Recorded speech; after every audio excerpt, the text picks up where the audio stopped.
কিছুদিন যাবত ধরে এত পরিমাণ রেজালা খেতে মন চাচ্ছিল কি আর বলবো, কিন্তু প্রবলেম একটাই যে আমি রান্না পারি না।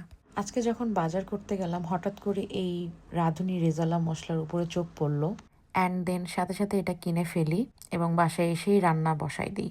তো আমি দেখলাম যে কুকিং প্রসিডিউরে তেমন কিছুই লাগে না এটাতে। জাস্ট বলা আছে গরুর মাংসকে 1 ঘন্টার জন্য টক দই দিয়ে মেখে রেখে দিব, আর যেই মশলার প্যাকেটটা আছে ওইটা হালকা একটু পানি দিয়ে পেস্ট করে রেখে দিব। তো আমি একটা পাত্রে জাস্ট তেল দিয়ে কিছু পেঁয়াজ কুচি হালকা বাদামি রঙে ভেজে তারপর ওটাতে আমি সেই রাঁধুনির ওই পেস্ট মশলাটা দিয়ে দিছি, এবং ওইটা যখন একটু ভালো ভালো ভাজা হয়েছে এবং তেল ভেসে উঠছে তারপরে আমি ওই যে টক দই দিয়ে মাখা ওই গরু মাংসটা ওইটার মধ্যে দিয়ে দিছি। এখন গরুর মাংস কষানোর পরে আমি এখানে প্রায় 3 কাপের মতন পানি দিয়েছি এবং সাথে কিছু কাঁচামরিচ দিয়ে দিছি, এবং এই তো হয়ে গেল আমার গরুর মাংস রেজাল্ট। এবং এটা এত পরিমাণ মজা হয়েছে কি আর বলবো, পুরো তৃপ্তি মিটাই খাইছি। এই তো আজকে এতটুকুই, বাই বাই।